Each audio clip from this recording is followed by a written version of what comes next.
জনাব বিনোদ কুমার দেবনাথ, জনাব আব্দুল বাতেন, জনাব রাশেদুল ইসলাম, জনাব খন্দকার হায়াত মাহমুদ, জনাব কামরুজ্জামান স্যারদের নামে মিথ্যা মামলা প্রত্যাহার। ইতোপূর্বে যেসব শিক্ষকদের নামে অধ্যক্ষের কাছে যৌন হয়রানির লিখিত অভিযোগ দেওয়া হয়েছে তার বিচার চাই এবং তাদের বহিষ্কার চাই। 29 তারিখে যেসব শিক্ষক শিক্ষার্থীদের গায়ে আঘাত করেছে তার বিচার করা হোক।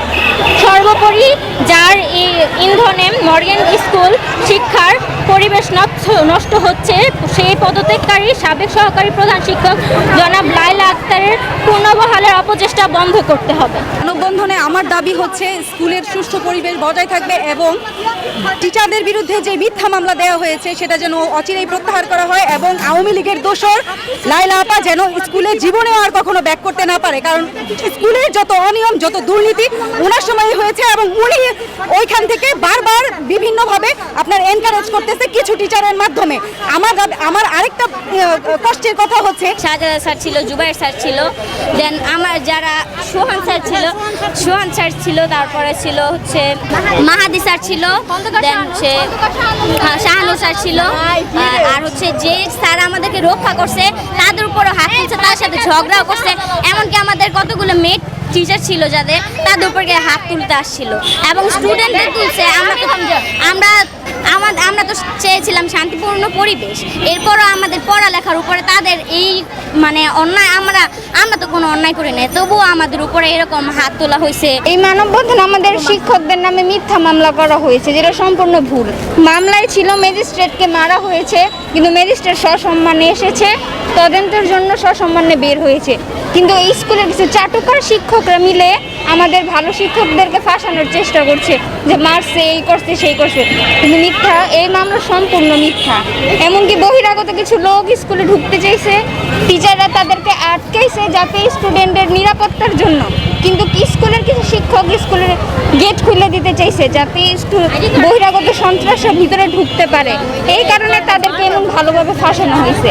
স্টুডেন্টদের গায়ে হাত তোলা হয়েছে, স্টুডেন্টদের ব্যাট টাচ করা হয়েছে, যেটা সম্পূর্ণ মানে স্কুলের পরিবেশের সাথে যায় না। শিক্ষকদের কাছ থেকে এগুলো আশা করা সম্ভব না। সেদিন আমি ঘটনাস্থলে ছিলাম, হ্যাঁ, সেদিন অনেক মেয়েদের স্কুল বুঝে নিত, তখন লাইলা অনেক ছেলেদেরকে গুন্ডা ভাড়া করেছিল, ভাড়া করে তারপরে আপনার গেটের সামনে গুন্ডারা এসেছিল, দরজাগুলো ভাঙাভাঙি করতেছিল, আমরা খুলি নাই দরজাটা, না খোলার পরে সেদিন পতন হয়ে গেছে।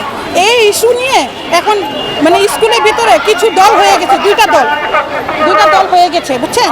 এখন যে 6টা টিচারে এরা বহিষ্কার করলো, মামলা দিল, যখন ম্যাজিস্ট্রেট যখন ম্যাজিস্ট্রেটের হাত তোলা হয়েছে তখন প্রশাসন কোথায় ছিল?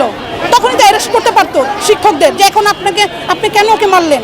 হ্যাঁ, এটা না করে আর যে মেয়েদের উপরে গায়ে হাত তুলছে শিক্ষকরা, ওরা দিব্যভাবে ঘুরছে।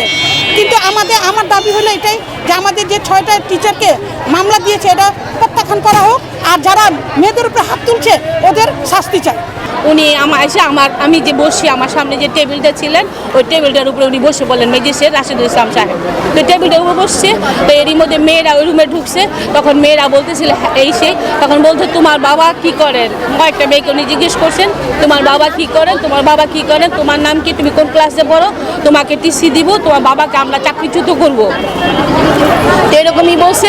তখন মেয়েরা তো বাচ্চা মানুষ, না তারপরে দাঁড়ায় ছিল, তখন অনেকক্ষণ দাঁড়ায় থাকার পরে উনি বলতেছেন যে আমাকে জানো, আমাকে চিনো, আমি 3টা মানুষ জব করে খুন করে আমি ম্যাজিস্ট্রেট হয়েছে, আমি কোনো কিছু বই পাই না। এরই মধ্যে হইছে, হট্টগোল লাগছে, মেয়েরা জেলে করতেছে। তো একজন স্যার বলতেছিলেন যে স্যার আপনি পুলিশকে ইনফর্ম করেন, পুলিশকে আসতে বলেন। উনি বলেন না, 2-3টা মার্ডার করুক, 2-3টা লোক মরুক, তারপর আমি পুলিশকে আসতে বলবো, এটাই উনি বলছেন। তারপর উনি আমার টেবিলে উঠে বসে সবার সঙ্গে কথা বলতেছিলেন। তো এইটুক কথা এরকমই, কিন্তু আমি বলি এটা আমার ব্যক্তিগত মতামত, আমি বলি যে আমরা তো শিক্ষক সমাজ, আমরা তো অনেক নিরীহ মানুষ, আমাদের তো কোনো কিছু না, আমরা শুধু শিক্ষক বা শিক্ষার্থীদের শিক্ষাদান করতেই জানি, এই পর্যন্তই। তারপরে ওনারই পক্ষ বা কতগুলো শিক্ষক যেমন সোহান, জুবাইর, আর যে শাহজালাল, তারপরে আরিফা, মনিরা, ওনারা কী করছে আমাদের শিক্ষকদের ঢাকায় আজাদ নামে এক শিক্ষক আছেন, আপনারা ওনার সঙ্গে জিজ্ঞেস করে জানতে পারবেন, আজাদ স্যারের ধাক্কাইতে ধরে নিয়ে একদম বারিন্দার কর্নার নিয়ে গেছে, মেয়েদেরকে অনেক প্রহার করছে, মারছে। কিন্তু প্রশাসন থেকে যদি আমরা এরকম ব্যবহার পাই আমরা কার কাছে যাব, এটা হলো আমার প্রশ্ন। আর আমি চাই আমার যে 6জন শিক্ষক আছেন তাদের উপর যে হয়রানিমূলক মামলা দেওয়া হয়েছে, মিথ্যা মামলা, এই মামলা মামলা প্রত্যাহার করা হোক এবং তাদেরকে অবিলম্বে শিক্ষা প্রতিষ্ঠানে ফিরে আনুক এবং আমাদের শিক্ষার পরিবেশ ফিরে আনুক। আমরা এটাই চাই, আমরা আর কিছু চাই না। আর লায়লা ছিলেন উনি তৎকালীন আওয়ামী লীগের সভাপতি আনোয়ার হোসেনের একান্ত নিতান্ত কাছের মানুষ এবং তার দোসর, তারই সঞ্চালনায় সে 11 বছর 4 মাস অভিজ্ঞতা নিয়ে, যেখানে 12 বছর মিনিমাম অভিজ্ঞতা লাগে একজন সহকারী শিক্ষক থেকে সহকারী প্রধান শিক্ষক হতে, তার সেখানে 11 বছর 4 মাস সে নিয়ে সেখান থেকে আমাদের স্কুলে আসে। তখনকার